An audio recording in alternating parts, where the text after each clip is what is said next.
is muted. Hello, everybody. Good evening. Good evening. I hope we've had a great day.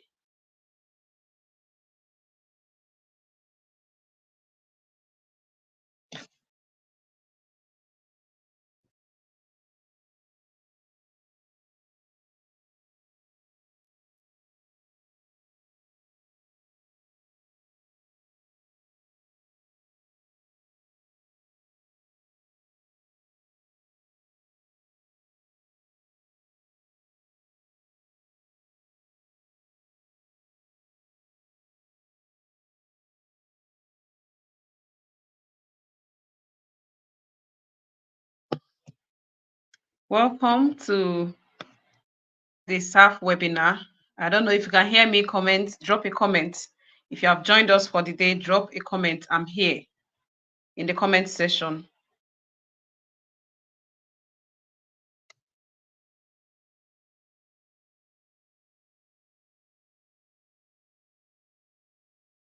If you are here, drop a comment. Drop I'm here in the comment section. Great. Welcome to the Sister Salai Foundation for Community Development. This is a webinar we put together. This is a webinar we have.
Video.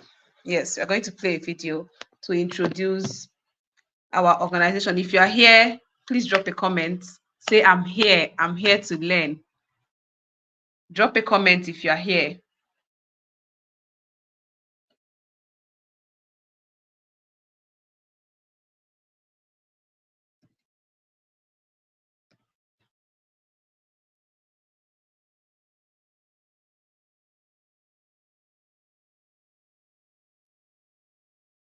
Good evening, Chinedum Joseph. Good evening, welcome. It's good to have you here. Good evening, everybody. Thank you, Zita. Thank you. Mesoma, welcome. It's good to have you here. If you know, we're just going to we're going to start soon. We have actually started, but we're just going to, before we start, before our guests come in, we are going to just give a bit of time for other people to join in. Kennedy, it's good to see you. Good evening. Welcome. Yes, I'm happy that you're glad to be here. And I hope you're going to learn a lot of things today. Not even I hope. You're going to learn a lot of amazing things.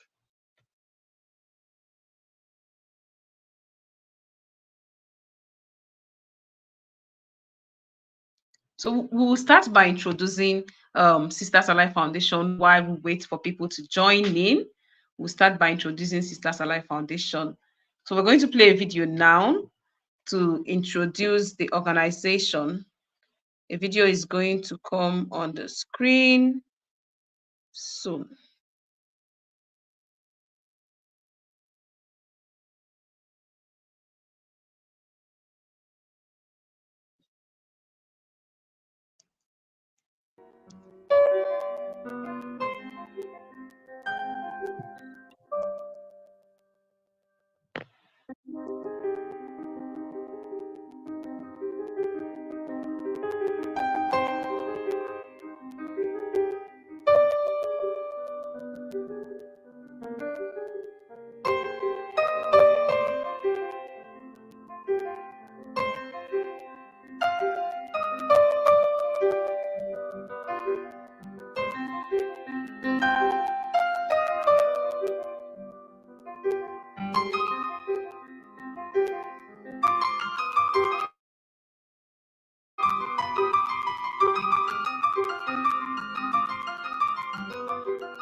Yes, thank you. We are back. That's all you need to know about Sisters Alive Foundation. While our focus is on young women, on girls, we also try to be inclusive. We are very particular about opportunities and in providing opportunities for not just girls now, but also for youths, for everybody. So we'll be starting soon, and we're going to add our guests are going to join in now. So if you don't have a pen and paper, go and get one and just sit down to and relax to learn. So our guests are going to join in. Then we are going to read their profiles.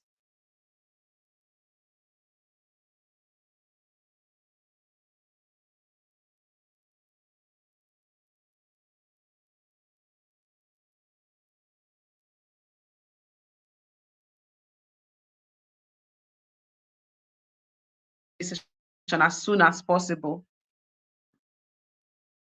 Thank you, Ebere Chiamaka. Welcome. We are also happy to have you here.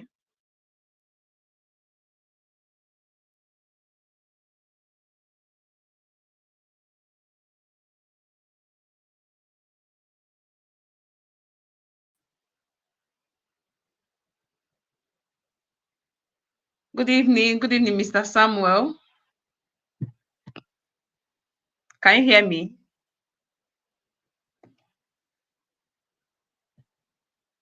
I can't hear you. Can you hear me?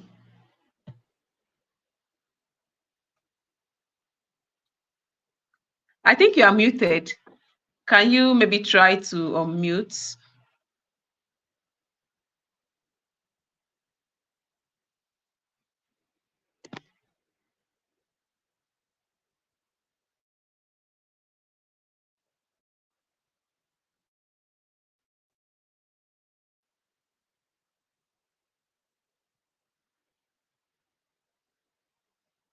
Okay. I don't know if you can hear me, but we can't hear you. So maybe try to unmute while I read your profile. So yes, this is perfect. I can hear you now. Okay, Yes. that's great. Thank you. Yes. So Mr. Samuel Dike is a software engineer using technology to make a difference. As founder of Two Tapis Limited, he heads a team solving social problems with technology while helping youths gain career skills in software and business. Samuel is passionate about expanding access to clean water. He heads IT at HESC Water Aid, bringing safe drinking water to underserved communities. Recognized for his community impact, Samuel inspires hope. He received an award for Best Community Service during his time with the National Youth Service Corps in Kwara. His selfless effort also earned him a nomination for the Presidential NYSC Award. An advocate for sustainability, Samuel shares stories on Less Someone Blue. shares stories on Left Blue. Sorry about that, he informs the global audience about water He and informs, climate sorry about that, challenges. he informs the global audience about water and climate Why challenges. can I, why can I hear myself? Why can, why can I hear myself? His technical expertise combined with his care for humanity makes him His a leader technical of expertise extraordinary combined with vision. his care for humanity makes him a leader of extraordinary vision.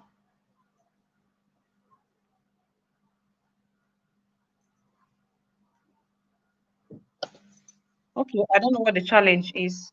but I can hear myself. I don't know. We'll try to sort that out. So welcome, Mr. Samuel. Thank you for joining us this evening. Okay, I don't know what the challenge is, Okay, can you hear me? but I Yes, I can hear you. can hear myself. I don't I don't know. know We'll what try is to wrong with sort the that audio. out. So welcome, Mr. Samuel. Thank you for joining us this evening. Yeah, thank you so much. Can you hear me perfectly? Yes, I can hear you, but it's like What is I can wrong hear with the myself. audio? What I'm Can you saying hear me is it's perfectly? repeating, like bouncing back. I think is from your All end. right.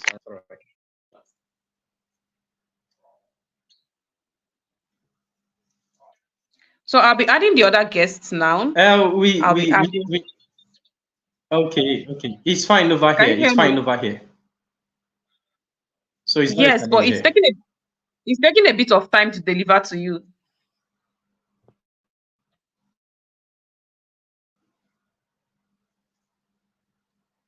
All right. Okay.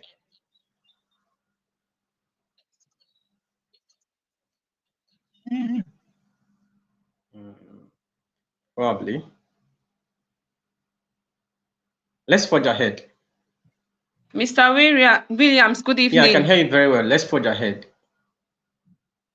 Yes. Good evening, Mr. Williams. I will add the other guest and then we will start. Can you hear me? Good Please evening. confirm. Yeah, yeah, I can hear you, Modesta. Okay, it's good to have you here. Good to have you too. Good to Welcome. be here. Thank you.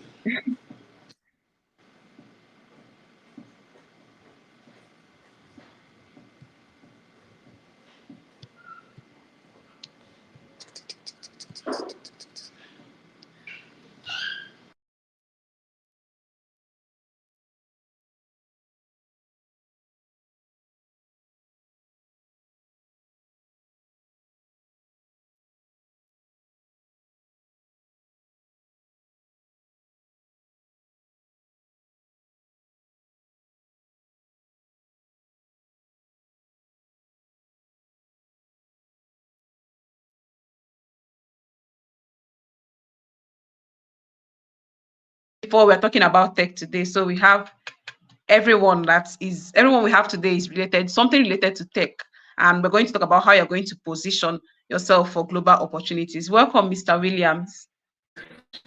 Thank you so much, Modesta. You're welcome, and we look forward to learning from you.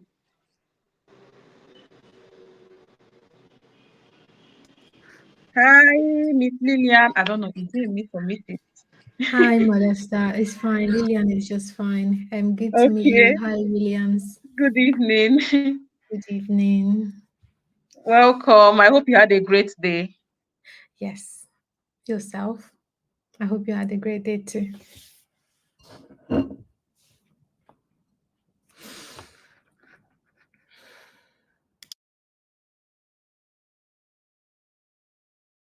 So I'm going to read your bio and then we'll jump right in.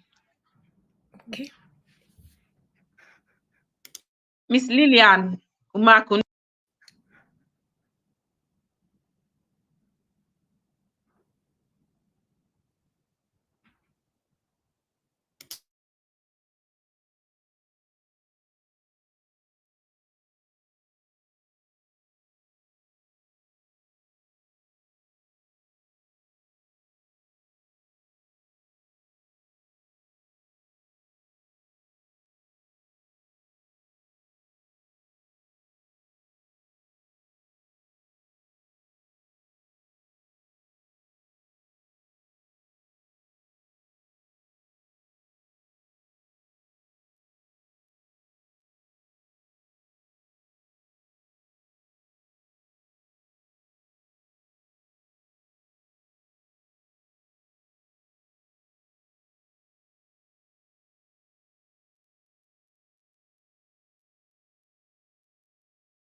Hi, everyone. Can you hear me?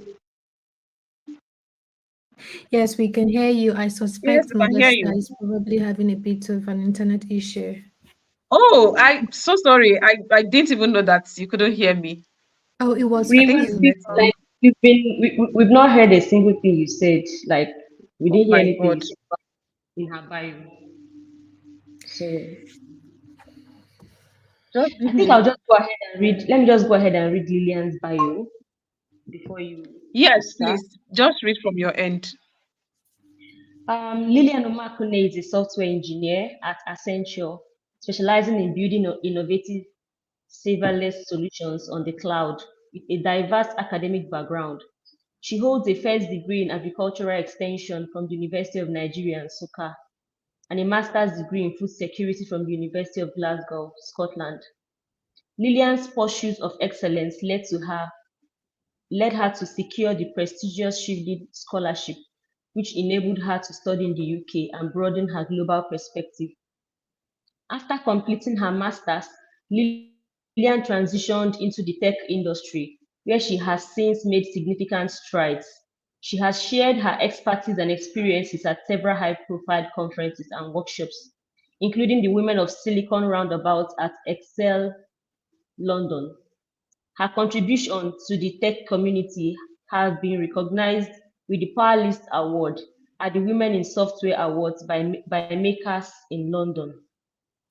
Passionate about mentoring and empowering the next generation of women in STEM, Lillian is committed to supporting girls and women in their pursuit of technology careers. Outside of her professional life, she enjoys spending time with her husband and her little girl, going on walks and indulging in coloring books for adults.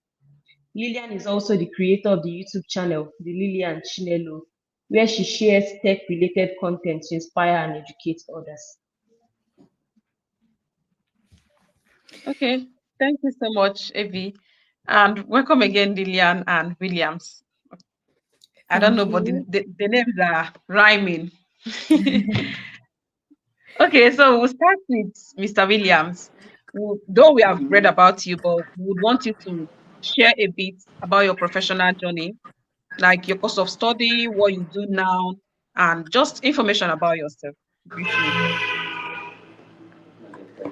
All right. I graduated from Federal University of Technology from the Department of Maritime Management Technology, and that's where I had my first experience with the maritime sector, where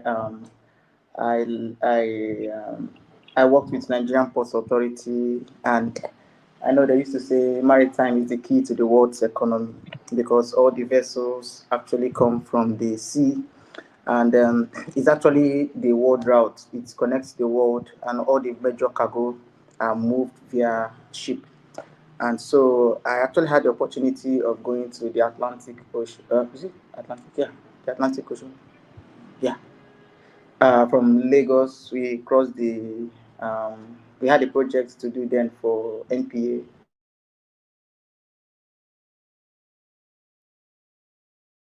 Beautiful event that experience it was. And then from there, I actually moved to, on graduation, I moved to international breweries where I worked for a period of 3 years. Then from there, I moved to Transformation Hacks. That's a coaching and a consulting firm for businesses. I know we did coaching and consulting for firms like Flora Wave, MTN, Access Bank, and several other big firms that we actually do coaching and consulting for. And then, as a volunteer, I actually volunteer with Global Youth Foundation as their national media director. And I've also worked with some other brands on the side, like Scarlett and what's it called? KBO. So it's been quite an interesting journey on the career industry, and we keep growing and keep developing ourselves every day. Okay, thank you so much. Miss Lillian, over to you.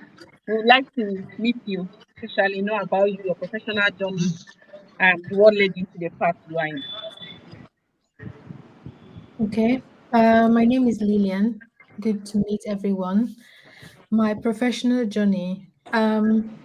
First of all, I had my degree in UNN. I had my degree in agricultural extension, and then I went on to do my master's degree in food security. But then at the end of my master's, I transitioned into tech, um, which is where I now work. There's so many things that happened in between, which I actually prepared a little slide to share about today. So for now, that's just a summary of it. But yeah, Okay, so what's the motivation? Why did you decide to go into tech? um, I've always been passionate about tech. The first time I had an experience with technology was when I was in secondary school. So we had this computer academy very close to my house. And my mom said, whenever you're on holiday, I want you to go there and, learn computers. So she actually paid for it. She actually paid for like 6 months. And every time I come back from boarding school, I would go there and they would teach me like, you know, computer software packages, PowerPoint, ColorDraw, Excel, Access, typing, master, and all of that. By the time I graduated from there, I was like the best in my cohort. And I remember the people who run the academy actually asked me, "What do you want?"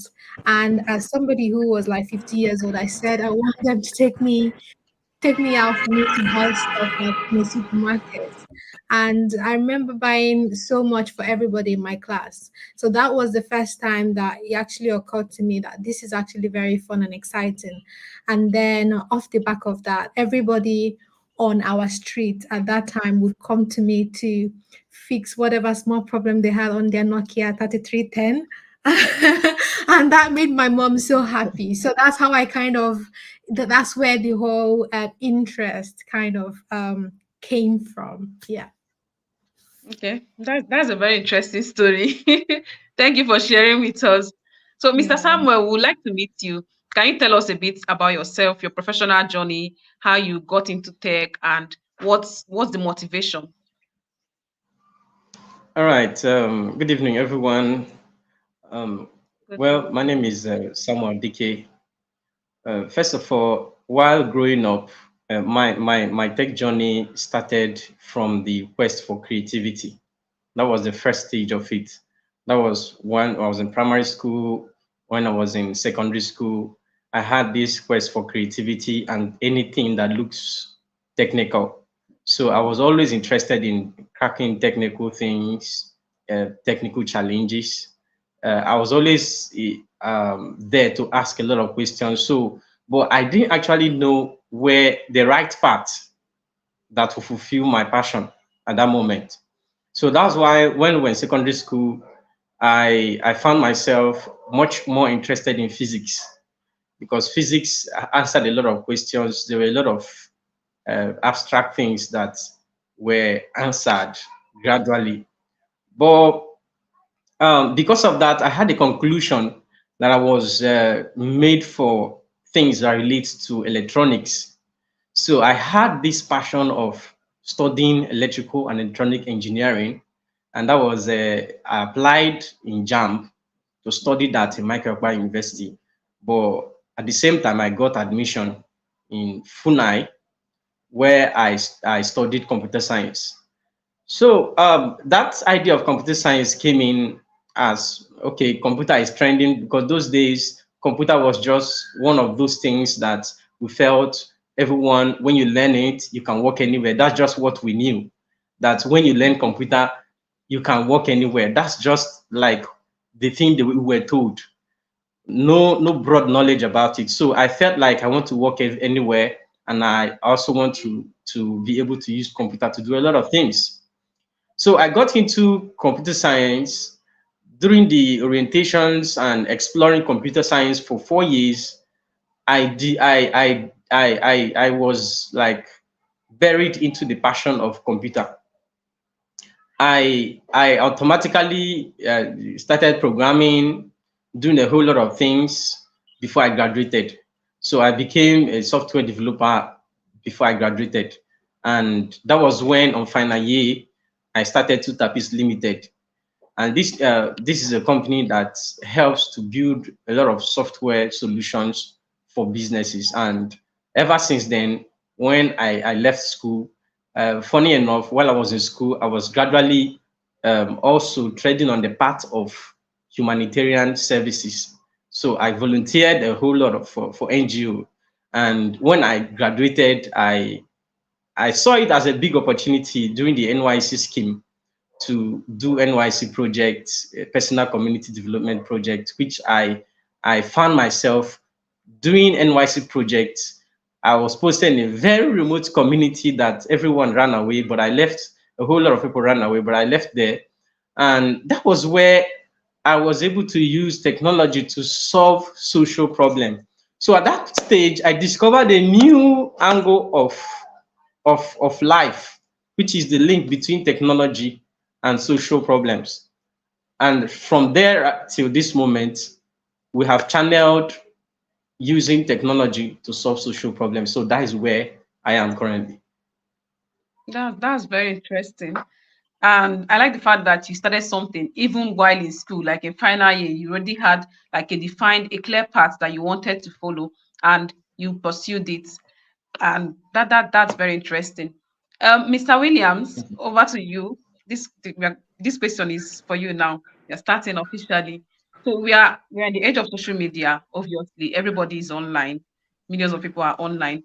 What can a young person, maybe a student or a teenager, a young person who is trying to like find a path for themselves and is interested in making connections, what can they do? Like, in what ways can they leverage social media to secure international opportunities and connections?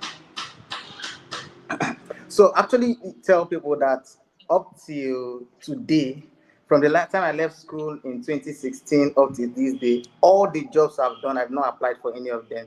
All of them came either online or from people I've worked with online. And so I'm not like waiting, I won't be apply for so and so position, but I've had several global opportunities actually to work with. And the major thing, like my mentor will usually say, is keep showing up, right? There's a need for you to show up on social media. And when you are showing up, show up with a well curated profile. Show up with what you can do. Show up with your skills. Share with us about the journey that you have. Have a professional profile that you can actually share your information, share your growth, share your aspirations, right, on that particular journey. And let it not be something that you do once in a while. Let it be something that you are always on people's faces. And then the more you are on people's faces, the more they see you as an authority in a particular field. And then the more they now want to hear about you, the more they see you as someone that they can get to have a knowledge about something in this particular field. And so if you actually leverage on social media, you and then keep pushing your message out there, over time you start developing your own tribe, your own community, and then people start seeing you as that go-to person when it comes to a particular skill or a particular area of topic. And by the time you do that, you are sharing your skills and achievements, and consistently over time, you discover that even people, because you never can tell how far this social media is. You never can tell who is watching, right?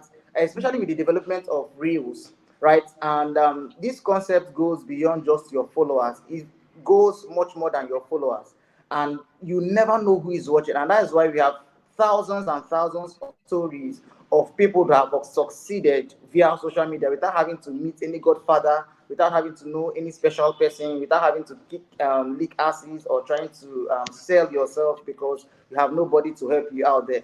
But by the time you are consistently pushing yourself and your skill, your competence out there, there are people that are like-minded, that are passionate, that are looking for what you are doing. And it doesn't matter the size of your audience. It doesn't matter. What matters is how consistent have you been for a particular period of time. And over a period of time, they've seen how consistent you are. Then they can actually entrust their finances to you. They can entrust their audience to you, that you can actually deliver the solutions that they are looking for. And with that, you can actually get a whole lot of interest, both from Nigeria, both from outside the country. And sometimes different, when we talk about the global audience, we are actually the global audience, because sometimes we, especially with the issue of this Japa stuff, because I know that about two of the gigs I've gotten so far were from my friends that were based in Nigeria, and then they left the country, and then they referred me to their audience over there in that place. So you discover that it's actually your ability to show up consistently, convince your local audience, and then they can now refer you on the international platform. Or it can also be a way whereby you are showing up, and then Facebook or whatever social media platform it is shows you out there that you're actually someone to connect with, that you have valuable information to share with people. So, like I said, I'll just round up with this word: keep showing up, because you never know what's coming your way next. Okay, thank you so much for that. Miss Lillian, we are talking about social media, and it seems as if we keep talking about social media like it's the only tool. So, are there other digital tools outside of social media that can facilitate effective communication across cultures? Are there other tools that young people can leverage on aside social media? Leverage on aside social media. Social media is a broad term on its own. Can It's anybody? Can you hear me okay? Yeah, I can hear you. Yes, yes, we can. Okay. Social Yes, we media can. is a very broad term. Yes, we It can hear covers you. Yes. a lot of different areas. So I would not want to like group it all, everything all under social media, and then go away to look at another theme or something different. However, I'm going to approach your question by saying that apart from creating reels and posting on Facebook or Instagram or YouTube, you can actually start by building things that are related to skills. So let's say you're somebody who has zero knowledge of anything to do with tech and you want to go into technology. The first thing you need to ask yourself is, what do I want to get out of technology, social media, the internet? What do I want to gain out of this? So if you go down the route of learning a skill, say for example, you're learning Scrum, Scrum, Agile development, you're learning to become a Scrum Master. Now, there are platforms to answer your questions. There are platforms like Udemy, EDX, Coursera. These platforms are they have free courses and they have paid courses, but these platforms are where you can go on, register, and learn everything you need to know to be a good Scrum Master. Then, once you feel like I have learned everything I need, I have my certification now, it's time for you to then have some kind of portfolio, which was then where I would recommend you go on LinkedIn, you set up your LinkedIn profile, you find other people who are Scrum Masters that you really admire.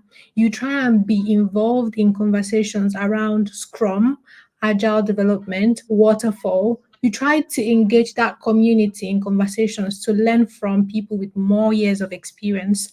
And then you start applying to jobs.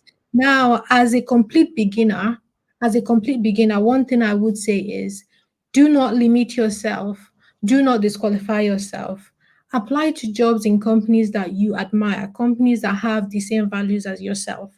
It doesn't matter where the companies are, actually, even if they're not in your immediate location. Apply to them. Some of them will maybe come back to you and say, well, we can hire you on remote basis. We can also hire you and we'll ask you to come over to our headquarters in a different country to work. And some of them might just hire you on a hybrid basis. So that's the angle I will approach it. The social media is quite large. The internet is quite large. It all depends on what you want to get out of it. So, whatever it is you want to get out of it, there are tools available, both free tools and tools you can pay for, available out there on the internet that you can use to push for your goal. Okay, thank you so much. Mr. Samuel, speaking about, Ms. Nia said something about Yeah, learning online, learning skills, and then preparing yeah, yourself. Speaking about skills, you know that since 2020, COVID happened, there's been kind of a shift in the world. Of course, before people were into soft skills, but now I think it's more popular and people are keen into it. So when we hear tech, most people just think about yeah, coding. We think about coding, tech skills. Oh, tech bro, he codes. So would you consider yourself a tech person? And how is tech involved in your work? Is everything about, and also is everything about soft skills? Is it all about tech, or are there other soft skills? And if you consider yourself a tech person, how is tech involved in the work you do?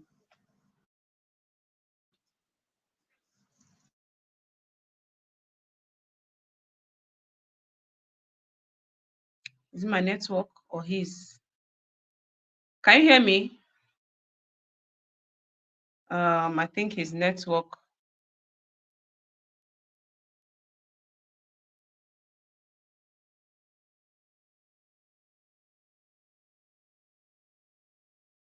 Uh, Network. All right, can you hear me? Yes, yes, I can hear you now. You can hear me, right? All right. Yes. Okay.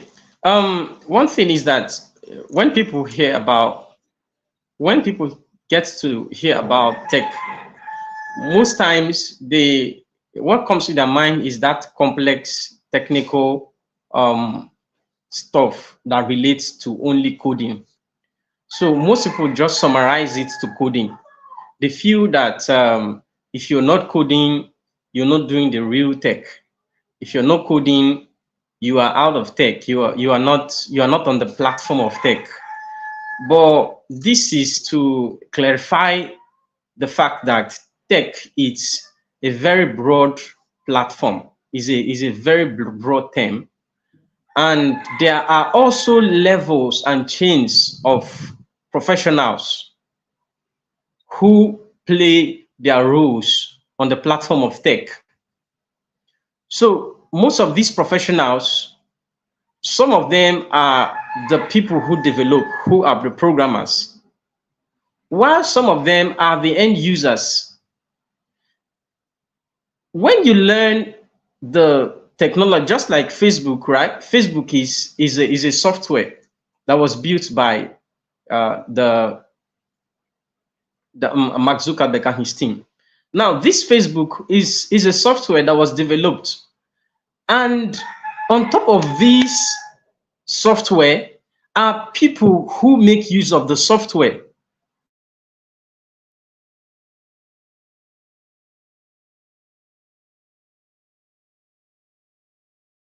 Oh, we lost him again. I think his network is bad. Let's see if he can get back. Okay, and he's out. Okay, we'll continue. When Mr. Samuel joins us again, he's going to get to that question. Mr. Williams, I want to ask you, this question is also for you. Like, would you consider yourself a tech person? And how is tech involved in the work you do? Would I consider myself a tech? Of course, yes. I'm a tech person. Actually, a lot of people know me as a tech person, but a lot of people don't know is that I can't type a single line of code to save my life. Actually, apart from Hello World, that's on Python. I think there's an inverted comma somewhere along the line of the code. I don't really know much about coding itself, right? But I use tech every day of my life. I do, for instance, when I want to put out a message out there, right? I don't need to learn how to code to build a website. So I write my books, and with the help of AI, I can actually help correct some things, ensure that the thing is in place. And then by the time I put that up, I now go to a website like Canva, right? And then make it to be in form of a PDF, add images that I want to add, right? Remove images or create images that I want into it, or videos that I want, or no matter what it is. And then by the time I'm done on it, I can go to a particular my website, and then, like, let's say system.io, right? And then upload my information on my website. Or even if I don't want to use my personalized website, I can go to something like seller.co, and then I put my book up there and attach the price. I don't need to do any line of coding for me to actually put my work out there online for people to see what I do, and then for me to get my money, right? And it's all in the line of tech. So I don't necessarily need to know how to code for me to say that I'm into tech. Our lives right now are are interwoven with technology. And so, for instance, you sell clothes, and you need to know how to leverage on technology to create informative content that people will want to. You need to know how to get your money, right? How do you get your money? It's technology. You need to know, understand your payment gateways, so that you can actually register on this particular platform, and you don't need technological coding skills to know how to register on a particular platform and put in your information details. For instance, you're into crypto, and you don't need coding skills to know how to do cryptocurrency, to know how to trade and sell, or know when the market is going up or low, or maybe into forex. And there are several tools that actually has helped us to understand that you can be a graphic designer, and then now you're into UI UX, right? You develop frames and systems that ensure that people have a very beautiful flow of an app or of a website, to ensure that it's quite beautiful and quite nice, aesthetically pleasing. You are not necessarily into coding. So tech is very, very broad. You're into video editing and you think you're not into tech. You are joking, actually, because with the advent of AI in video editing, so you see software, you can remove background. So I can actually change this background and make it look as if I'm in US. And that's technology, right? And then I can export it and if for instance the image is low, I can increase the quality of the image and it becomes higher, or I can reduce the quality and it becomes lower, all with tech. I don't need to have lots of applications for me to do some of these things. I don't need to even have a video. I'm sure most of us are connected with our mobile phones. I don't need to have a very heavy camera for me to actually get quality contents that are as it is right now. And so that small editing you're doing, that small graphic design you are doing on the side, that small even your barbing or whatever skill that you are doing actually has a way of, if you want to scale it, you must involve tech. And so most of us actually discover that in our line of in our everyday experiences, we see tech taking over. Just like some people are dragging a popular man of God on recently because he's actually quite popular on a particular platform. That's tech. It was not it's interwoven in every area of our life, that we actually want to if you say we want to scale on a global platform, right? Unless you just want to interact with your village people, that you can use your gong and then your maybe your mouth and then shout all the, as our local town criers used to do back then. But if you are sure that you have a vision that transcends your immediate environment, then no matter the skill you are doing, whether it's comedy, right? Comedians use tech a lot. They always upload their content on the social media platforms. They always find out what is the hashtag they need to use, what is the kind of content they need to create. You need to find out what analytics are your audience. You need to find out your customer avatar, so that you can know the kind of content you can create for them. You know which content is coming very well. Okay, and then you are doing the data analytics. That's a whole lot. Most of us use data in this particular time to understand what kind of content to create, what kind of clothes, what kind of audience you are having. Right, you are creating a business proposal and you don't know your customer avatar, you don't know people that ought to buy from you, you don't know how to price your product. This is where tech comes in. To create a price for a particular product, you need information. And especially now as students, if you're a student and you don't know how to use AI to answer questions, come on now, come on, what are you doing? Come on, what are you doing? Because as a student, what best friend should be ChatGPT. And beyond ChatGPT, there's Gemini, there is Cloud. There are several of them that you can actually use to do your assignments, to do your thesis, to do seminars, to do your research, key research. You can even ask you to prepare for your exams, right? You ask you questions and then it interacts with you as if you have a personal tutor. So tech is actually involved in all areas of our lives, and if you actually can learn how to utilize it effectively, we will discover that there's a lot of beauty in tech. I think that's my time. Thank you so much. Thank you so much for sharing that.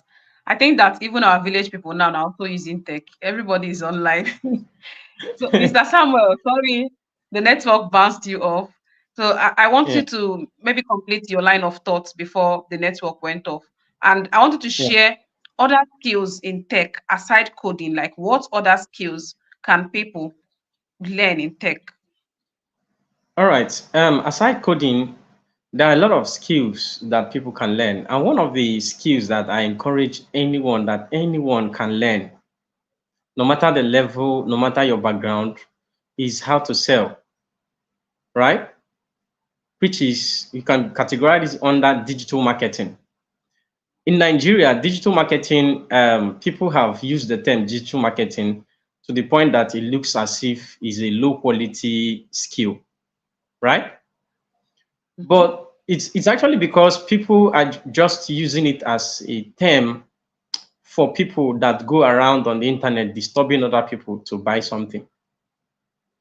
So, but beyond what it's common, digital marketing, which is the ability to use digital tools to sell anything, whether it's product or a service, is one of the most powerful tools that anyone can use, even if you don't have a product that you've created for yourself. If, for instance, I know how to sell crayfish, but I don't have the money to sell crayfish, how do I make money with my selling skill? The person who has crayfish to sell does not know how to sell, and the crayfish has been in their shop for years and for months. So what I do is to show you that selling is more powerful than the man or the woman who has all the product in their stock, who can afford all the product in their stock, the importer and the exporter, right?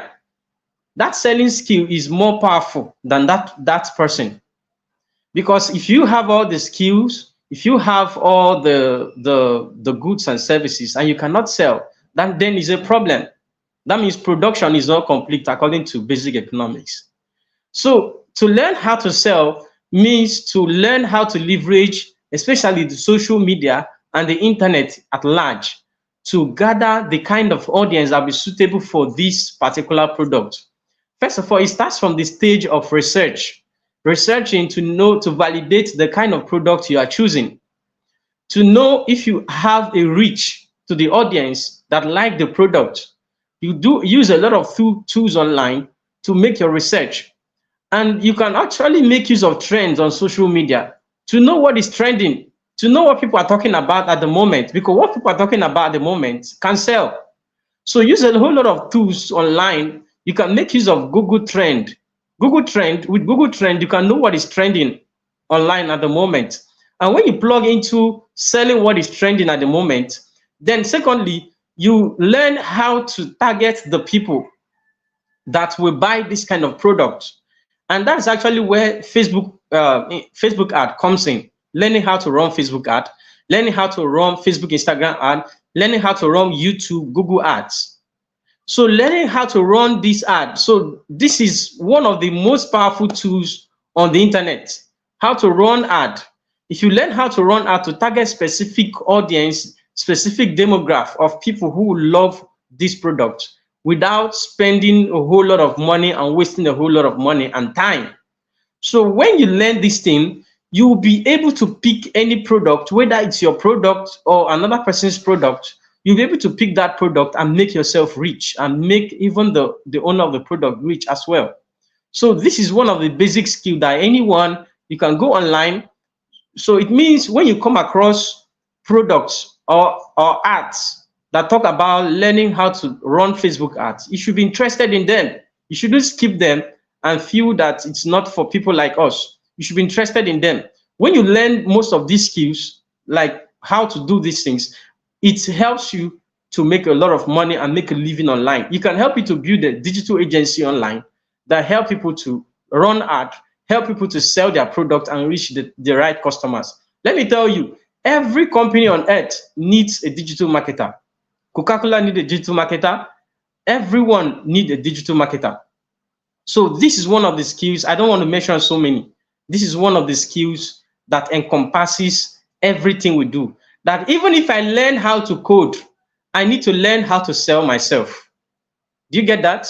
If I learn how to code, I need to still learn how to sell myself. So everything boils around selling. So many people, I can tell you very, very well that there are so many programmers who don't have jobs. There are so many programmers who don't have jobs. They are still looking for a job. Most of them are just settling for the menial jobs of looking for jobs of 100K to do. They're looking for jobs of 80K to manage, looking for jobs of 120K to manage. So this is a very big challenge as well for people who are learning skills. There's something I discovered 2 years ago, that we complain of our education system. We complain of our education system. The education system is full of people who have a whole lot of knowledge, but they don't have the ability to apply them, to convert them to profit. So we see a lot of professors who have not achieved so many things. Yeah, they have not achieved a lot of things, but they have all the knowledge. A whole lot of people in academics, we are actually afraid of them because they have a lot of knowledge, and we are intimidated per se. But we have seen this award change, where people are now much more interested in applying knowledge. And that's where the outbreak of learning skill started. So everyone is now interested in applying knowledge, skills that will help you to apply knowledge. But do you know that, so we have now settled on that, where it now became a problem. That means everyone is told to learn skills, and after learning skill, you open your business and customers are not coming. That's another stage of problem the world have run into. So that's why I have to encourage everyone, if you don't have a whole lot of luxury time, luxury technicality to learn coding, I would advise you to learn sales, because it's a universal thing and it's as old as man. Thank you so much. Okay, thank you so much for sharing that insight with us. Miss Lillian, I want to ask, because recently I watched this movie where robots were taking over. They just like override their instructions and taking over everywhere and destroying things, and people are running. Just a whole lot of drama. And there's a certain fear people have about tech, and we feel like technology is developing so fast, and very soon, I mean, we already have robots. People will start building robots, and robots will take over everything. So are there chances? What's your opinion on this, of robots and tech taking over the world, that people will not even have jobs to do? I don't think that will ever happen, at least not in our lifetime, where people don't have any jobs to do.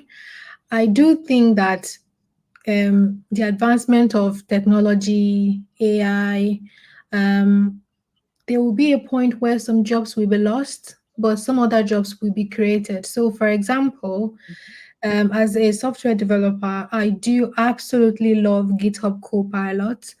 It's an AI tool that learns as you write code. So as you write your code, it's learning, it's getting better at predictions and helping you out with unit tests and all of that. However, I also understand that is somebody who is a manual tester might lose their job just because now as a developer I'm doing testing perfectly because of AI. But I also understand there's another job is created. For example, the job of a compliance officer is created somewhere. So this is just a simple example. There are so many jobs that are going to be created because of AI and the advancement of technology, but there will be a few jobs that will be lost. If you're somebody who is worried about losing your job to I think what you really need to worry about is how are you going to upskill so that you become relevant in the new world of technology. So basically, if you can chase technology, you have to chase technology because that's where everyone is going. So if you get left behind, if you're employed, then your organization, they're not going to see any need to continue paying you because you're not moving with the trend. A lot of companies now are investing billions of dollars in technology, AI, data. And the reason they're doing that is because businesses tend to move in the direction where they're going to make profit. So, as an employee, what do? You find ways where you can upskill and be relevant in the place where the money is. So, just kind of follow the money. So, if you're not interested in every day, what can I learn? What is something new that I can learn to be better?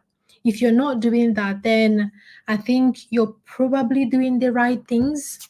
So that's what people should actually worry about. How do I upskill? How do I learn something new?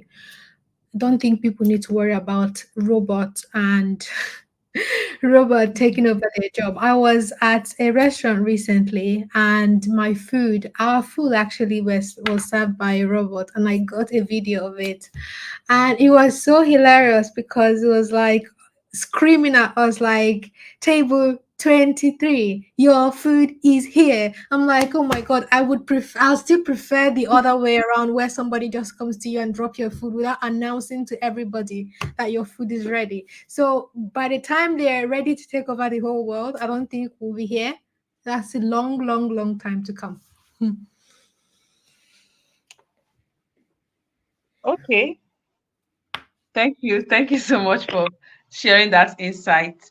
Mr. William, I wanted to ask, do you think everybody in every field has a place in tech, and is tech for everyone? Because Nigerian says something about people moving where the money is and moving with the times and adapting. So do you think tech is for everybody? And does every field have like a place in tech? Do I think tech is for everybody? No, tech is not for everybody because everybody must not be popular. Everybody must not be successful. Everybody must not be rich. Everybody must not be useful. Everybody must not have sense. So tech is not for everybody. It's only for those that have sense. And so actually tech is not for everybody, right? But are there areas that is there a place for tech for everyone? Oh yes, there is. Because we discover right now that in every field you are, if you really want to upskill, like I said earlier, if you want to upskill and get to a global audience and reach out to people beyond your immediate environment, you actually need tech. You need a tool that can help you get your money. You need a tool that can help you gain the visibility. If you need a tool that can help you share your ideas and your dreams across the world, you need to be heard. You need the world to see you. Visibility is very important. And you can't do that going by road. You can't do that even flying by air alone. You actually, just like we are right now, and we are all in various parts of the country, and we are connecting, and we are sharing information. You actually need technology to do that. We are using a particular tool that is not the common tool that people usually use, right? And this is actually because of tech. So if you actually want to if you have a vision that you that is beyond you, then actually tech is for you, because tech is like a vehicle, is a tool for you to get to that place faster. Because if you want to use the manual route, God bless you. You know, why struggle to start trekking from here to Abuja so that you can get an award, when you can actually take a flight and within 30 minutes, 45 minutes, you are there. So it's actually the tool for the wise, actually, I put it like that. So it's only wise people that really, really have an interest. And it's wise people that are interested in, just like Lillian said, you need to upskill yourself, right? So most of us, we're not born with tech.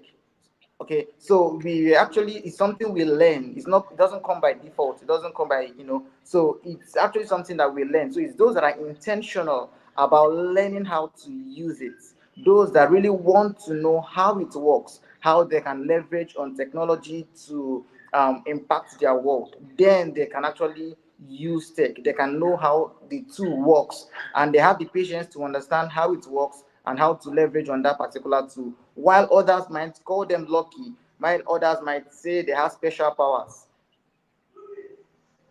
Other Okay. people, the people in that field, they understand that it's actually beyond, it's so like so tech is not for everyone.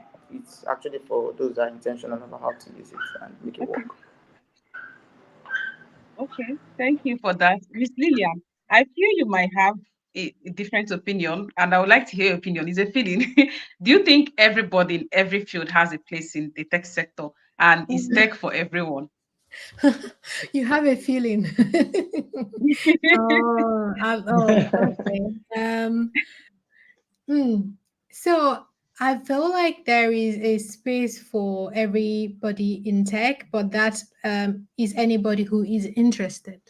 There are people who, from Monday to Friday, they're screaming, I'm not a tech person, I'm not a social media person. So everybody who cares to listen, but they have phone on their hands, and they're doing WhatsApp, they're doing posting their businesses on their WhatsApp status, they're doing Instagram live, and they're doing stuff online. But you are a tech consumer just by having a phone, you're a tech person. But so that's by the way. But so there are people who do not want to identify with technology. So that's how I would put it. There are people who do not want to identify with technology, but then there's space for everybody in tech. So, for example, if you are somebody who is a teacher in a primary school and you are wondering, I've been teaching for the past 10 years. Now I want to do something different. I want to go do something more with tech. And I was thinking, because I've spent 10 years teaching, is it completely hopeless? Am I very late? Is there still time for me to learn to transition? But I want to transition, but I still want to do a bit of teaching.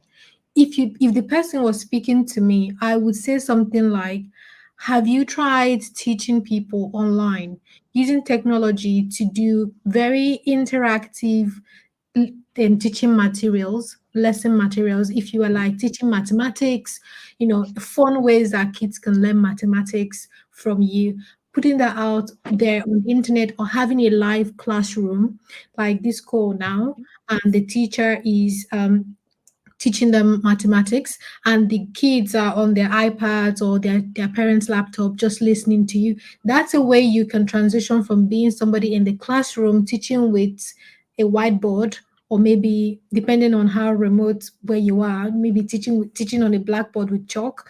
You can transition from that to using technology to your convenience, so you can be at home and teach all your classes online. So this is just one example. There are so many places for people in tech. I recently was speaking to somebody who did broadcasting, news broadcasting for a really long time. She has a great voice. Like when she comes online to like broadcast her news at 9 p.m. If you're already preparing for bed, you're going to sit down and want to listen to her. So I was telling her, but have you considered doing voiceovers for movies and cartoons and animations? And she's like, are they going to take me? I'm like, yes, they just need to hear your voice and let your voice speak to the character that you're trying to depict. So there is a way to transition the job you're doing now into technology, but that's completely up to you. So there is space for everybody. There's enough chairs at the table. Okay, thank you so much, Mr. Samuel. So we've been talking about tech, Yeah. and tech. So I want to ask you a question. Like, what are some unpopular areas? Because I feel like there are some areas that people know about a lot, like coding, maybe data analysis, and some other places. What are some of the unpopular areas that many people do not really know, or you think that young people can explore in tech?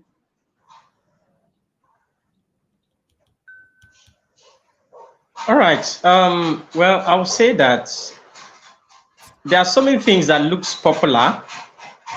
There are so many popular things, and there are so many of them that people underlook. Probably, will I say people underutilize? Yes. There's one of them which is called prompt engineering. It came up as a result of AI, right? So prompt engineering, it's a powerful tool that helps everyone to be able to make deeper interaction with AI, right? So to be able to control AI to give you the maximum results that is required. And right now, One of the biggest thing that happened to humanity is the outbreak of AI. This outbreak of AI solved the problem of knowledge in the world to an extent. I won't say 100%, to an extent. It solved the problem of knowledge. So sometimes I wonder why a lot of people still lack insight and knowledge around so many things. Because before now, we just literally go to the internet, we get frustrated looking for that information that we need to continue a project where we are stuck in. So with this prompt engineering, we will be able to learn how to take unfair advantage and utilize AIs, especially the generative AIs, and get amazing results that other people are not getting. Honestly, we generate ideas, we generate products that other people are actually wasting a whole lot of time trying to generate. I'm aware that AI, a lot of people have overused generative AIs to the point that they disregard the power that generative AI have.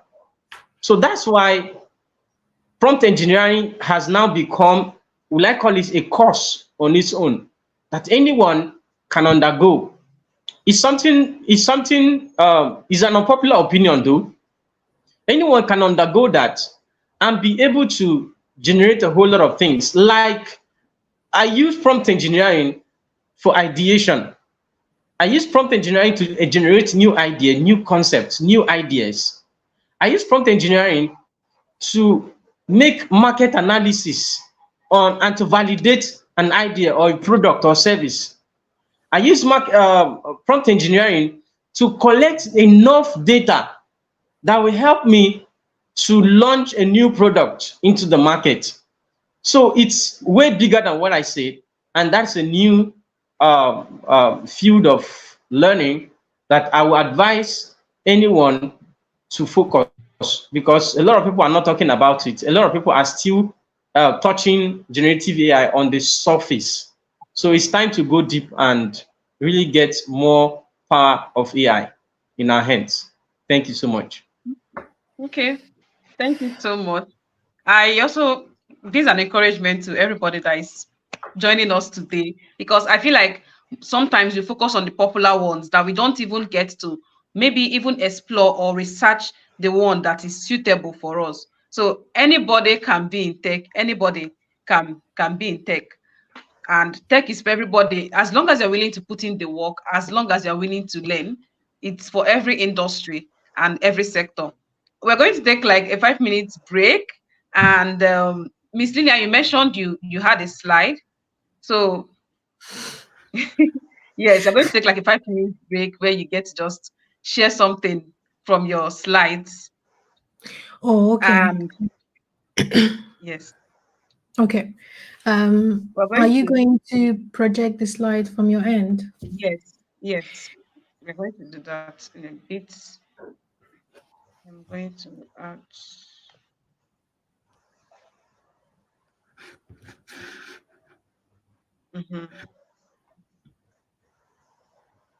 Ebera is going to share the slides now. Okay. The reason I made a slide was because I wanted the information we were putting out to stick, just in case maybe pronunciation or maybe internet or whatever reason somebody is not able to hear something correctly or pick it. I wasn't really sure the format this session is going to take, so I just made a slide. So bear with me. So I will just wait for Ebere to share it, but because I have 5 minutes, I'm actually going to carry on while she shares this slide. So in the slide, I did cover a few things, which, as you can imagine, I'll jump almost all of them and just point out the important things. Ebere, let me know. Oh, fantastic. It's working now. Okay, so move on to the next one, please. Move on to the next page for me. Change the slides. Hold on.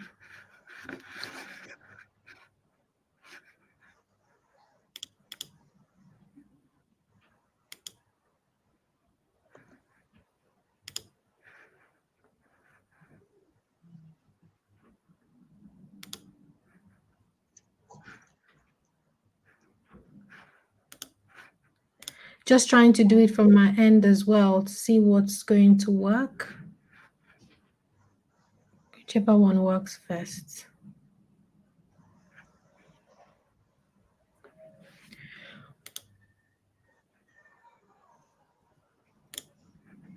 Okay. I think yours is on up now. Yes, mine is up. Can you let me know if you can see everything okay? Yes, So yes. these are some of the things I covered because I like I said, I didn't know the format this was going to take. So I'm going to jump most of them and just move on.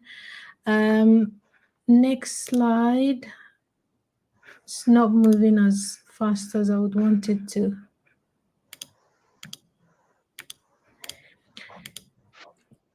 Is it mine presenting or Ebere's presenting? Ebere, is it It's yours that is yours. presenting? Okay.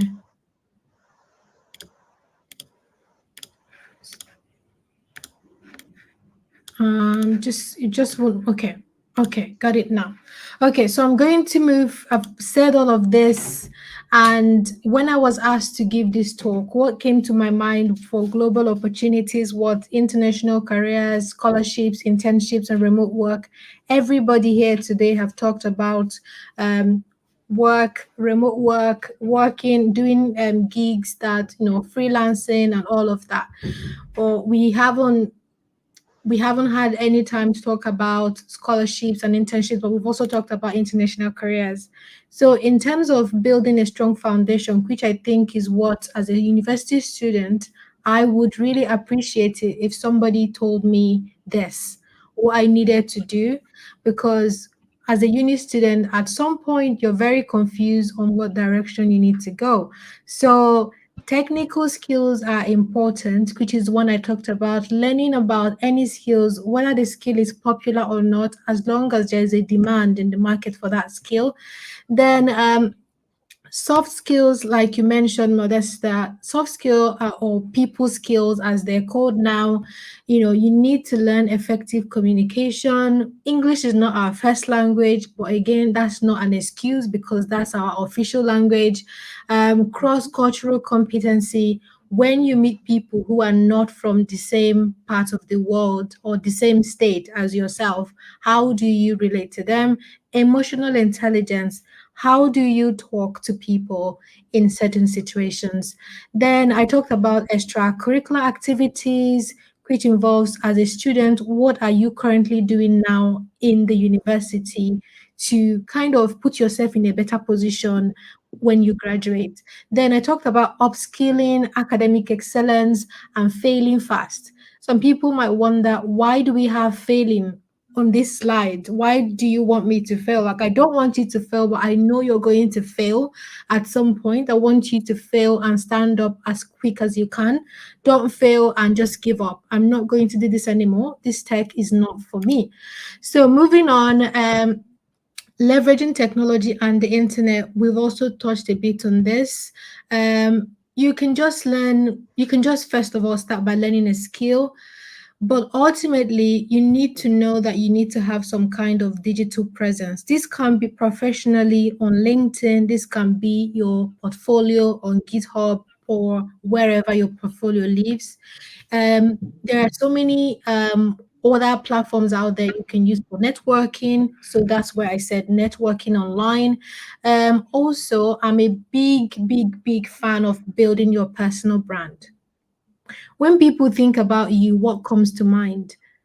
Whether online or offline, when your name is mentioned, what comes to mind? So building your personal brand is very important. Unfortunately, I don't have so much time today to go into so much detail for any of the points, but if at the end of the day you have a very pressing question, feel free to reach out to the organizers and I'm happy to answer any questions that they send to me. um so Under the global opportunities, if you're a student and you're really interested in doing international jobs, like going in the international job market, essentially leaving your home country, going somewhere else, either for jobs or for education or to get a skill, it is perfectly possible. All you need to do is to research and apply. Now, you might be asking, where do I research? Where do I find this information? There are opportunity websites out there. Literally, if you type opportunity websites, you will see a lot of them. My favorite one is Opportunity for Africans. So when you type Opportunity for Africans on Google, it pops up and there's so many opportunities there. You can filter from jobs to scholarships to fellowships to internships and apprenticeships. Um, Again, I do not have time to go into other parts of it, so I'm going to move on. Common obstacles that people face at this level, and sometimes even after you graduate from university, it follows you, is imposter syndrome. This feeling that you do not belong here, you cannot do it. There's this person doing tech, and they create content on Instagram. I don't think I can do that because this person is he knows what he's doing or she knows what she's doing. She's very pretty. I don't think this is for me. Do not let those thoughts stop you. The next one I want to talk about is all of the language barriers. You can always learn a new language if you put your mind to it. And I always tell people English is a language that you have to constantly learn, improve upon. So, if you're someone here who you genuinely know that communication is not your stronghold, this is a good time to start learning. Visa can also be an issue. Getting a visa, so you can get a job, say in Spain, but you can't go to Spain because they've been refusing your visa. So don't let that stop you. If you educate yourself on an area and get all the right support you need, you should be able to get your visa to work anywhere that you intend to go. Then moving on, I talked about long-term strategies and what you can do now after this conversation that we're having.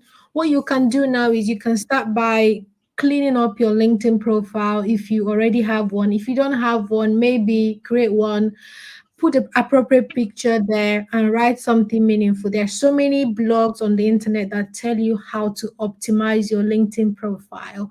I don't have time to talk about LinkedIn, but it's something that can take like 30 minutes on its own. So again, if you have any specific questions, do let me know.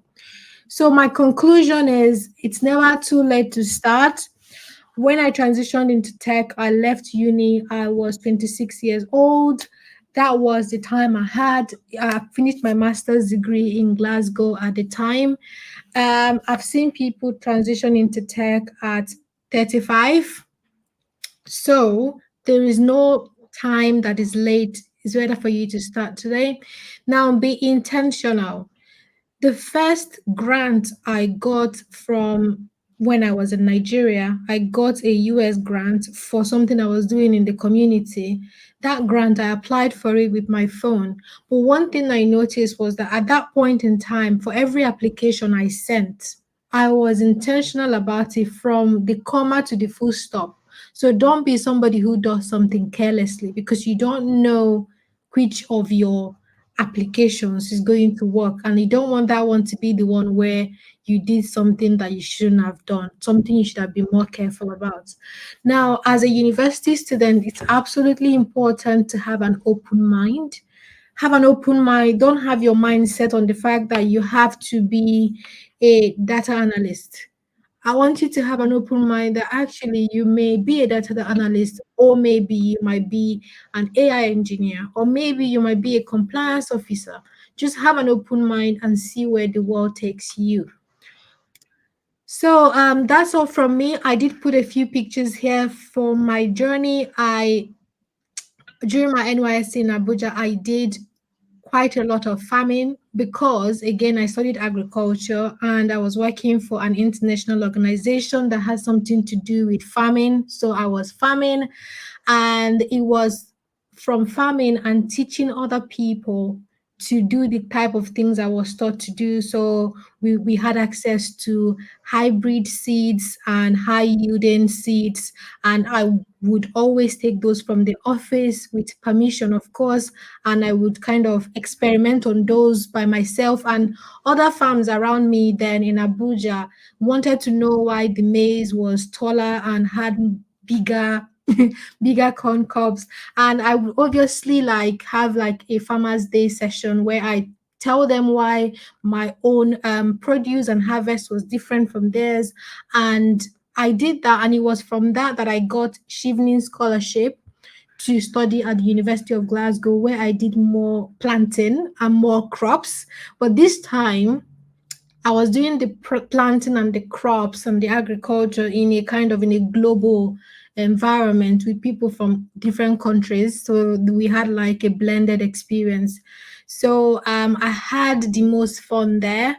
And after I graduated from that, it was actually during my thesis that I decided to learn programming, because somebody sent an email and said you have to analyze your data from your the data you collected from the greenhouse. You have to analyze that using a programming language called R. So I started teaching myself R. So it was from teaching myself R, I graduated to learning Python and the rest. So this was me at the Women in Software Awards in London.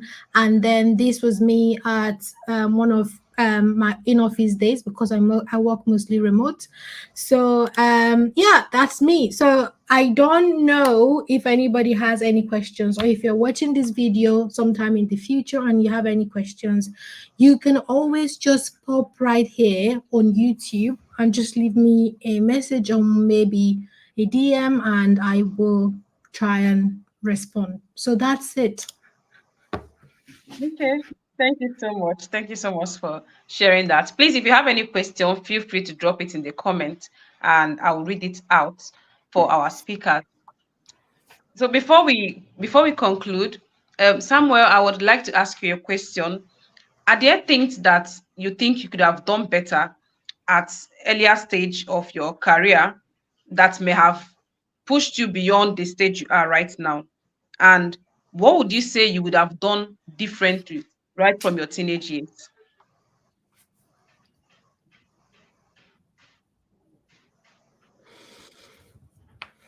Mr. Samuel, can you hear me?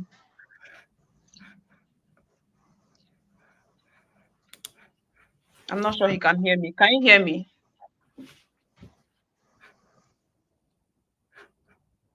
I think his network might be giving issues. Yes. That's our challenge. Network is always always giving issues. Okay. I'll just ask you the last question for you, Miss Lillian. Sure, go ahead. So what advice would you give someone who is listening right now, who is contemplating if they should go into tech, but they are in doubt because maybe they don't know if they will do well? We have all these doubts, or they don't have the money for training, for courses and stuff, or they just have a lot of things going on for them and may not have enough time to learn a tech skill or learn a new course. What advice? I would say before you plan on going into tech, or before you actually start, you need to know what your motivation is. Why do you want to go into tech? Because there are days that will be very tough, but the reason you want to go into tech, your motivation is what is going to continue to push you. So, for example, if you need money, if you are so broke but you need money, not just now, you want to be financially comfortable, that's enough motivation for you to start.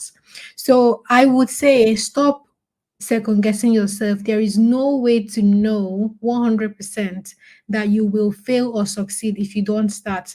I would say start small, try and test the waters. Instead of paying for a course yet, try and check out the free courses. see if you like them, see how they make you feel. If you like the free courses, how are you progressing? Are you able to finish one that maybe can take you 1 week? If you're able to finish that before you can then commit to paying someone for a paid course. And of course, you should not doubt yourself. Every time you feel doubt, look back at the motivation on why you actually started the switch into tech. Look at the motivation, or you want to be able to, look after your parents, you want to be able to pay your school fees, you want to be able to have a comfortable life. Look back at your motivation, and that should be able to propel you forward. That's the advice I would give to anybody that's listening. Okay, thank you so much. Mr. Samuel, I don't know if you heard my question before the network passed you off. I was asking, are there things you could have done Mm. better at a certain stages of your career that may have pushed you to beyond where you are right now? And would you say that you wish you did something differently right from your teenage years till now? Is there something you wish you did differently? Yeah, okay. I think one of the things I wished I did differently was to seek mentorship. This is one of the striking things because I did my first website with code by stumbling into, I never knew that website development existed. So but I was curious. So I kept browsing Google. That's how I stumbled into coding. So imagine someone who is stumbling, the journey and the time of someone who is stumbling into discovering a lot of things. So I think that I would advise anyone to look out for people who are professionals in the areas they're passionate about and follow them with all passion because it will shorten your time of achieving that result. So that's one of the powerful things I wish I knew on time. If not, I would have gone way beyond where I am right now. So seek mentorship is going to help you to achieve results faster, and it's going to help you lean on the shoulders of people who have seen far, who can help you to get better and achieve that very fast. Thank you. Okay, thank you. So, what advice would you give someone who is listening right now and who is contemplating going into tech, but they are in doubt maybe because they don't have the resources to learn or they don't have the time, Okay. they are so choked up with what they are doing? What advice do you have for that person? All right.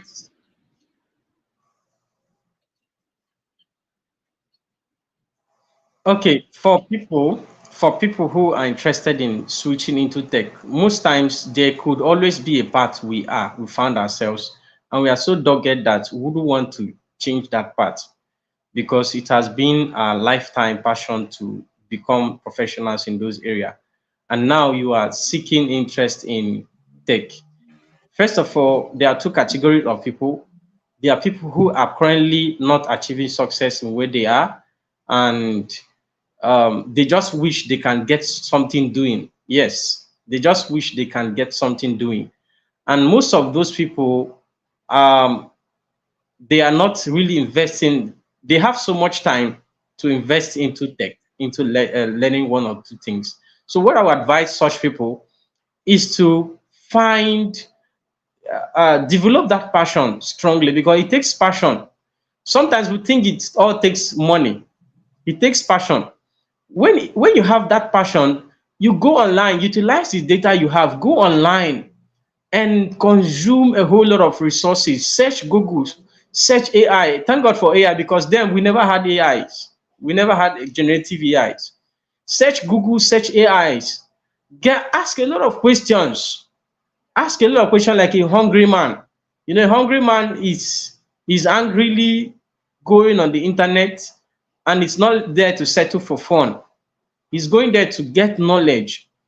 Go online, look out for free courses online and learn. Join spaces on Twitter, people who are having discussions, even if what they are discussing looks like strange things, but join them and make friends, connect with people online who are having similar interests and learn from them. That is one of the ways you can get better. Mm. Network again.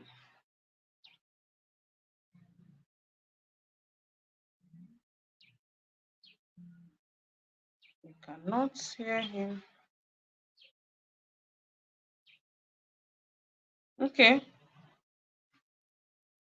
While we are waiting for his network to stabilize, Mr. Williams, I would like you to add your own opinion, your own advice. What advice would you give to someone who wants to go into tech but is kind of restrained by challenges, maybe lack of resources or funds? Well, I would say for one, lack of resources right now is not a challenge. It's not a challenge at all for anyone that wants to go into tech, because there are a dozen, a lot and lots of free tools that one can use. Even with as low there's even the network have very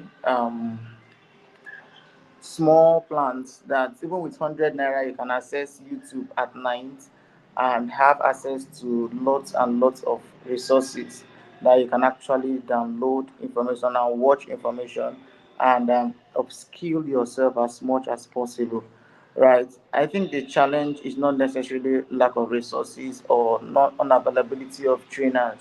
I think to a large extent it's just having that willpower to go for what you want and still think in that mental construct, feeling that tech is enormous, is large, is not for you. It's for the geeks, it's for the wise, it's for people that have two brains and people that are super excellent. Those people that used to take first in class, and they are the people that used to that so there's still this mental barrier that people have, not knowing that in every area of their life, tech is actually involved. So I think they should not really be having a contemplation of should I go into tech or not. I think the question should rather be knowing that tech is actually necessary in my daily life. What courses do I need to take? What, based on the field I want to go into, based on the vision I have for myself, based on where I see myself heading to, what necessary training, what necessary tech skills should I have? Do I need to have email marketing skills? Do I need to have website development skills? Do I need to have public speaking skills? Do I need to have coding skills? Do I need to have graphic design skills? Do I need to have social media management skills? Do I need to? There are tons of or cyber security skills or crypto skills. Like there are lots and lots of skills one should can venture into, knowing that this is actually where they want to further their education or build a career out of. And like I said, just go on YouTube. YouTube is free. Udemy has free courses. Coursera has free courses. There are some universities too that have free courses that you can take and even certify you for free if you are interested. So I think the question is, will you wait until you are 50, until you are 60, until you are 80 to start before you start giving yourself the chance to try? Why not just go for it? And if you are still too lazy, invest a huge chunk of your money in a particular training.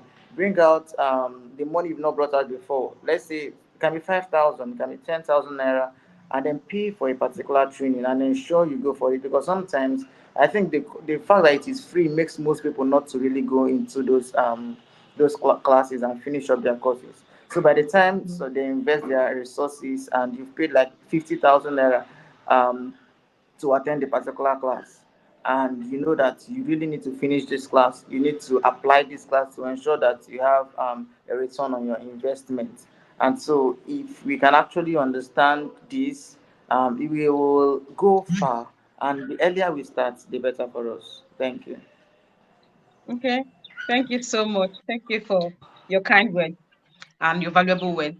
Mr. Samuel, you are saying something before the network cut you off. Would you like to round up and share some words with us?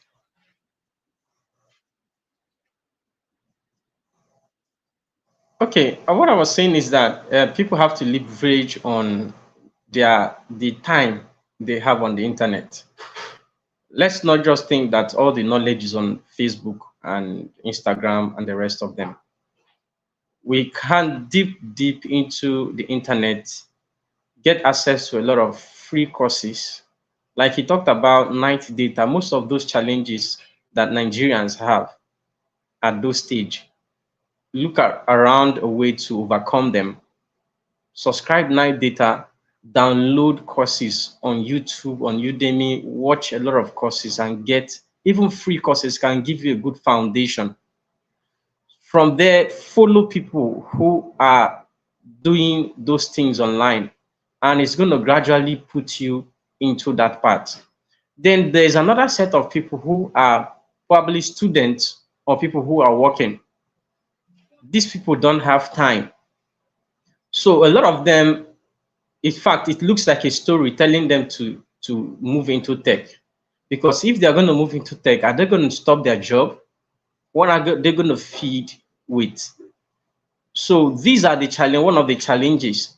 So what I advise such people is to work harder by sharing your time. Probably when you come back from work, have a platform where you spend some time, even at night time. You can spend some night time. Give it 3 months, spending some night time, sparing some part of your time at night, learning a skill, a digital skill. Then before you know it, you have migrated. Most people, it's so funny that the job that is still holding them is paying them so little. And that job is not worth holding you to migrate something that will give you a better freedom. So if you think that that tech is going to give you a better freedom compared to the job that you're doing, it's going to give you a better life that you dream compared to what you're doing, then you have to spare the time out of your time that you feel you don't have time as someone who is working. You have to spare the time and give yourself 3 months, depending on the skill, 6 months, depending on the skill, and become better and good at it. From there, you can easily switch into tech. Thank you so much. Thank you so much. Thank you so much, Miss Lillian. Thank you, Mr. Williams. Thank you, Mr. Samuel, for sharing your knowledge and your time with us. I think that the concluding part in all of this is that everybody has a place in tech. But Yeah. if you are willing to put in the effort, you have to be willing to make sacrifices, because even the free resources also come with sacrifice. You have to sacrifice your time. You have to put in effort to learn. You have to make sacrifices, even pay for things, go out of your way to pay for opportunities, pay for things that will give you opportunities, and not just looking out for the free ones. We are really grateful that you made out time to join us today and share your wealth of knowledge with us. So thank you so much for joining us for this session. So we are coming to the end of the session. Thank you so much. Thank you Yeah. for Thank you. having me. Thank you, everyone. Bye. Bye. Bye.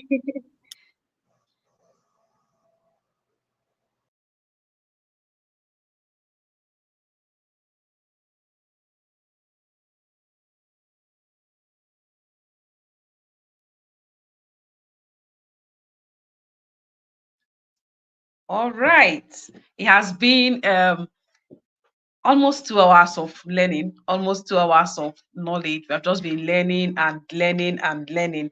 And it's so beautiful that we are here. It's so beautiful. I'm so happy to be in the room this evening. I'm happy that we had amazing guests who were willing to share insights with us, who were willing to share their knowledge. And I hope that we've learned something. I didn't see any questions in the comments, but if you are here and you have any questions, you can drop it in the group and we'll get across to the speakers and they're going to respond to the questions and we'll get back to it.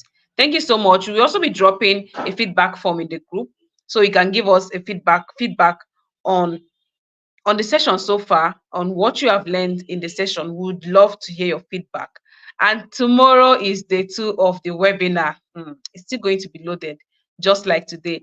So clear your schedule, tell your friends, tell anybody you know that is supposed to be here that today they missed out. They missed out big time today. But tomorrow they can be here and they're not going to miss out on the information that we are going to share tomorrow. So tomorrow we'll be having a different topic from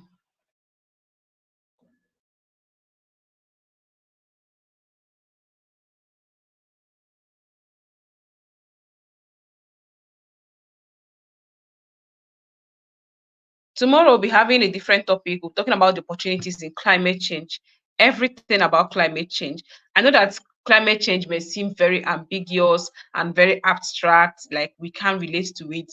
But tomorrow our guests are going to break down everything on climate change. They're going to break down everything on climate change, and you don't want to miss it. So if you're here today, like I've said before, and you have any questions, drop it in the group on the WhatsApp platform, and we're going to get across to the speakers to give you a response to your question. So thank you so much, and we hope to see you tomorrow by 4 p.m.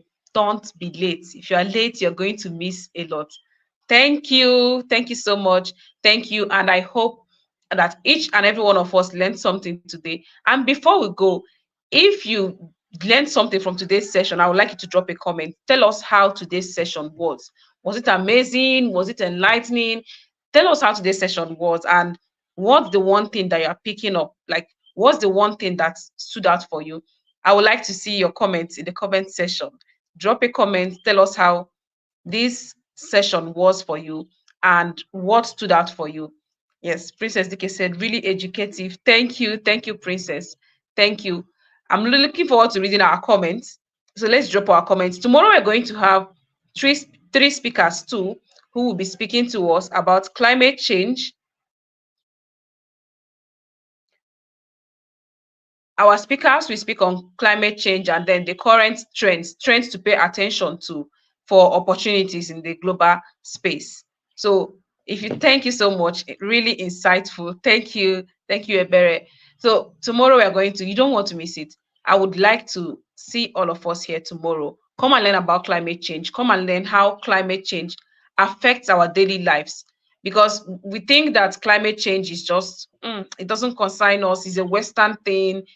Climate change affects our daily life, even as Nigerians. So tomorrow you don't want to miss the session, and also you learn about global trends in the